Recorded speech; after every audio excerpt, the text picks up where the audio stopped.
Sir जय हिंद जय जोहार। राइट टू स्पीक चैनल में आपका बहुत बहुत स्वागत है। सबसे पहले तो सर मैं चाहूंगा जितने भी राइट टू स्पीक चैनल में आपको लोग देख रहे हैं उनको अपने बारे में बताएं कि आपने कब लॉ किया, लॉ की प्रेरणा किससे मिली। हम तो धनबाद यहीं में प्रैक्टिस चालू किए 2001 में, तब से ही करें। और प्रैक्टिस का जहाँ है कि मेरे फादर ऑलरेडी रिनाउंड एडवोकेट थे, बीबी दास। तो हम लोग एक्चुअली सेकेंड पीढ़ी, नेक्स्ट सेकेंड जनरेशन का हम लोग एडवोकेट हैं। वकालत करें 25 ईयर्स हमारा प्रैक्टिस हो गया। और स्पेशल इंटरेस्ट हमारा जो है कि road motor accident compensation case, पिछले 25 ईयर्स से मैं इसी में ये कर रहा हूँ। और अदर केसेस है जैसे पापा के साथ असिस्ट करते रहे, सिविल क्रिमिनल केसेस वगैरह हम करते रहे, ठीक है। लेकिन हमारा special interest motor accident compensation case, railway cases हो गए, वर्कमैन कंपनसेशन केसेस, वो सब हमारे। पूरे भारत में काफी सारे केसेस आ रहे हैं, रोड एक्सीडेंट हो गया या फिर किसी को ट्रक ने कुचल दिया या किसी गाड़ी से गाड़ी की टक्कर हो गई। देखिए इसमें दो स्थिति होती है।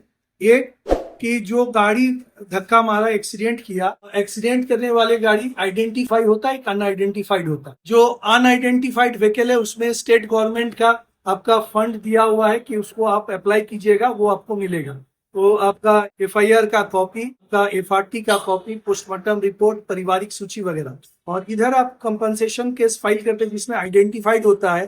तो उस आइडेंटिफिकेशन से जो है गाड़ी का ओनर के ऊपर और इंश्योरेंस, अगर ओनर है तो ओनर के अगेंस्ट, अगर अनइंश्योर्ड व्हीकल है तो अनइंश्योर्ड का ओनर के अगेंस्ट में, अगर गाड़ी इंश्योर्ड है तो इंश्योरेंस कंपनी के अगेंस्ट में आप क्लेम फाइल कर सकते हैं। अब है कि कंपनसेशन जो आपको मिलेगा वो डिपेंड करता है कि एज ऑफ द डिसीज, जो मृतक है उनके उम्र कितना था, उनका आमदनी कितना था, ठीक है। उसके मल्टीपल, उनके परिवार में डिपेंडेंट्स, परिवार में कितने आदमी थे, उनके डिपेंडेंसी कितने थे, वो डिपेंडेंसी के ऊपर कैलकुलेशन वगैरह है। वो अभी तो चार्ट है, मोटर एक्सीडेंट कंपनसेशन में उसका चार्ट है, कुछ गाइडलाइंस सुप्रीम कोर्ट का काफी जजमेंट है, सरला वर्मा है, प्रणय शेट्टी है, उसमें आगे एम्बिग्यूटी, जो थोड़ा सा एम्बिग्यूटी था उस सबको क्लियर कर दिया। आप मोटर एक्सीडेंट क्लेम में बहुत सा मैंने यूनिफॉर्मिटी आ गया, आप कहीं उसमें ये नहीं होगा।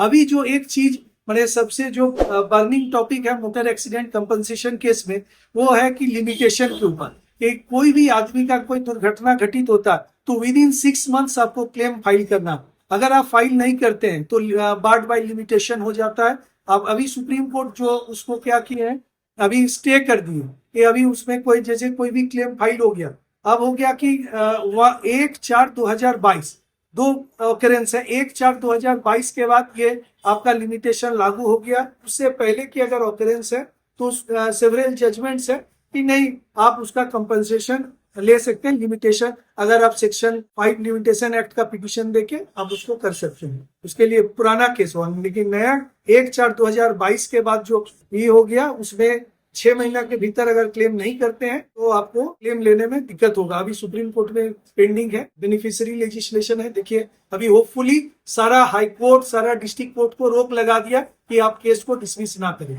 ठीक है। तो हमको लगता है कि ये बेनिफिशियरी लेजिस्लेशन है और क्लेमेंट प्लेंटिफ जो विशिष्ट परिवार है उनके हित में ही ऑर्डर आने का उम्मीद है। मैं जानना चाहूंगा सर, जितने भी लोग इस चीज में फंसते हैं या जिनके साथ घटनाएं होती हैं, उनके फैमिली को मतलब क्या क्या चीज सबसे पहले करना चाहिए। किसी का भी एक्सीडेंट होता है, उनके घर वालों को सबसे पहला कौन सा कदम उठाना चाहिए। देखिए पहला है कि एफआईआर लॉन्च करवाना है। गाड़ी अगर आइडेंटिफाइड हो जाता है, पहले थाना में पता करना है। सारा डॉक्यूमेंट्स, जैसे हो गया कि उनके वारिस, जो उनके परिवार में लीगल हेयर्स, डिपेंडेंट्स है, उनका सारा कागजात जाके इनको देना है। जो इन्वेस्टिगेशन ऑफिसर है वो एक डेथ एक्सीडेंट रिपोर्ट, डार बोलते हैं, एक्सीडेंट रिपोर्ट का वो वहां से कर देते हैं। अगर थाने वाले अगर उस डार रिपोर्ट को डिस्ट्रिक्ट कोर्ट में फाइल कर देते हैं तो क्या होगा कि आप अगर 6 महीना बाद भी क्लेम फाइल करते हैं तो डार जो पिटीशन आपका थाना की ओर से आ जाता है रिगार्डिंग व्हीकल का, इंश्योरेंस का, पेमेंट का, तो उसको प्रिंसिपल डिस्ट्रिक्ट जज या जो भी मोटर ट्राइब्यूनल होगा वहां उनको एज ए क्लेम पिटीशन उसको ट्रीट करके वही करेंगे, क्लेम को प्रोसीड करेंगे। पहला चीज हो गया कि आपको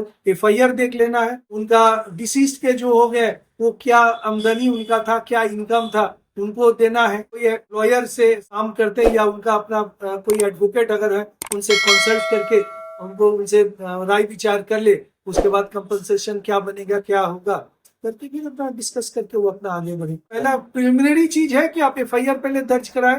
गाड़ी आइडेंटिफाई है तो उनको कीजिए, कोशिश कीजिए थाना से सारा डॉक्यूमेंट्स जो ऑफेंडिंग व्हीकल है वो सारा पेपर को उपलब्ध आप कर लीजिए। अगर वहां नहीं होता है तो आप कोर्ट से भी, अगर गाड़ी रिलीज होता है तो आप वहां से भी आप ले सकते हैं।